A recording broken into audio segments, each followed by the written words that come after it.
로스네. 안녕하세요, 로스네 이야기입니다. 오늘은 우리 가족에게 매우 특별한 날이네요. 유튜브 채널을 만들고 또 처음 영상을 올리는 날이니까요. 로스네는 예수님을 믿는 가족이에요. 저는 아빠고요. 저는 엄마예요. 저는 롤로, 로스네 첫째고요. 저는 수수, 막내입니다. 이렇게 네 가족이 유럽의 작은 나라인 네덜란드에서 알콩달콩 살고 있답니다. 우리 가족은 참 많은 이야기들을 나눠요.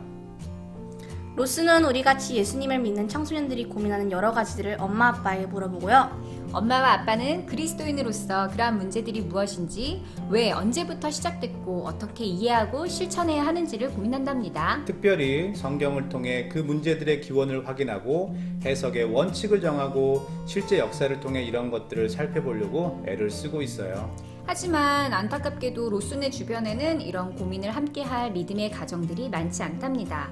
그래서 한국을 포함한 전 세계 살고 있는 믿음의 엄마 아빠 그리고 10대 청소년들과 함께 나눠야겠다고 생각했어요. 로스네처럼 성경 말씀을 진리로 삼고 예수님을 믿는 믿음 안에서 몸부림치며 지금 시대를 살아가는 가정들이 많이 있을 거라고 생각해요. 그래서 로스네가 용기를 냈어요. 무슨 궁금한 게 그렇게 많을까요? 아주 다양해요. 자, 첫 번째, 정치. 로스가 10대가 되어가면서 세상 돌아가는 게 궁금한 게 많은가 봐요. 한국에서 얼마 전에 선거도 있었고 또 미국에서 앞으로 선거도 있고요. 민주주의가 뭔지, 공산주의가 뭔지, 이런 거는 히틀러가 통치했던 그런 시대의 전체주의나 파시즘과 뭐가 틀린지 등등등 10대의 눈높이로 설명해 보려고 애를 쓰는 거죠. 또 엄마 아빠도 이런 질문을 통해서 다시 한번 공부하고 정리도 할 수 있고요. 그리고 경제.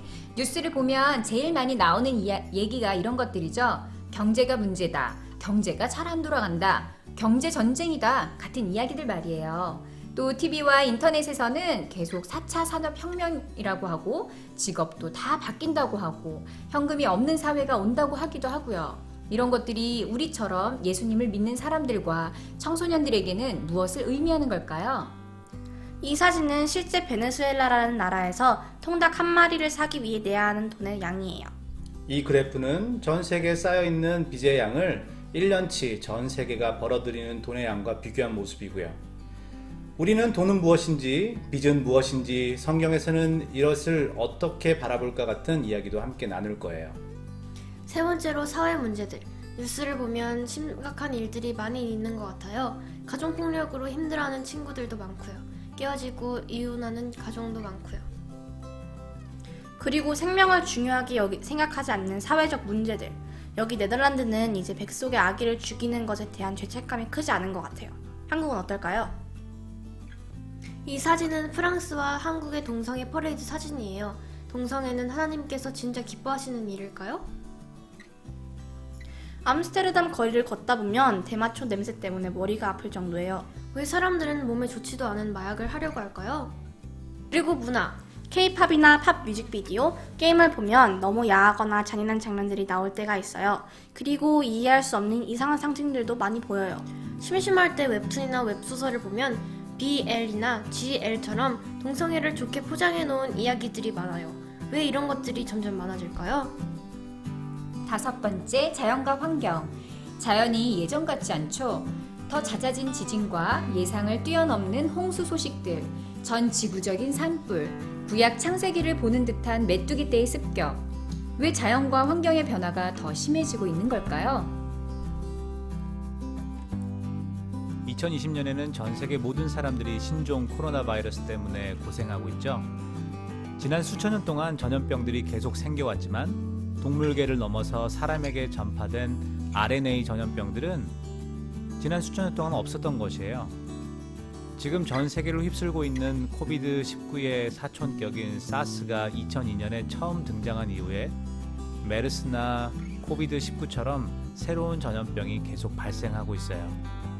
이런 모든 일들이 성경과 전혀 상관없이 벌어지는 일일까요?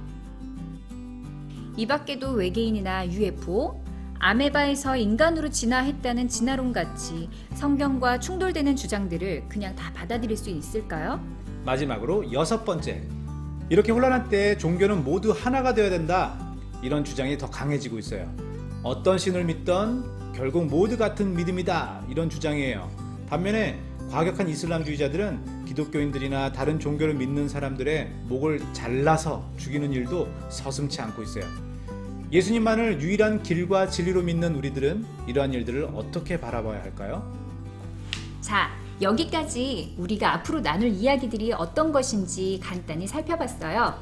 그럼 이 어렵고 복잡한 얘기들을 어떻게 풀어나갈까요? 키를 재고 몸무게를 잴 때도 자와 저울이 필요한 것처럼 우리에게 가장 기준이 되는 것은 성경이에요. 하나님께서 우리에게 이 세상의 시작부터 끝까지 모든 이야기를 성경에 담아 놓으셨으니 이 성경을 먼저 가장 중심에 놓을 거예요. 또 우리 친구들이 성경을 읽다 보면 제일 힘든 부분 중에 하나가 누가 누구를 몇 살에 낳고 몇 살까지 살았다 이런 내용들이잖아요. 하지만 감사하게도 이 내용들 때문에 성경 역사를 시간 순서로 나열해 볼 수 있어요. 우리는 먼저 성경의 사건을 시간 순서로 나열하고요. 주요 인물과 주변 환경을 알아볼 거예요. 그리고 성경의 사건과 같은 시간대에 벌어진 역사의 주요 사건과 인물 그리고 사상을 비교할 겁니다. 한 걸음 더 나아가서 이러한 성경과 세계의 사건들이 어디서 발생해서 어디로 퍼졌는지 우리가 살고 있는 지구의 지리를 살펴보면서 이야기들의 조각들을 채워 넣을 거예요.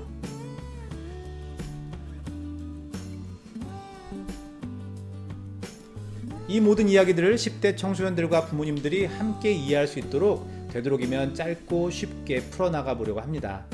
저는 역사학자도 아니고 고고학자도 아니고 신학자도 아니고 철학자도 아닌 평범한 아빠예요. 그래서 이 모든 이야기를 풀어나가는데 많이 부족합니다. 하지만 아직 청소년인 사랑하는 로스가 성경의 진리 안에서 세상을 살아가려면 반드시 알아야만 하는 이야기들이기 때문에 성령 하나님께서 지혜와 진리로 이끌어 주시기를 기도하면서 포기하지 않고 한 걸음씩 나아가 보려고 합니다. 한국을 포함한 전 세계에 흩어져 살고 있는 믿음의 가정들은 분명 이러한 고민들을 하고 있을 거라고 생각해요.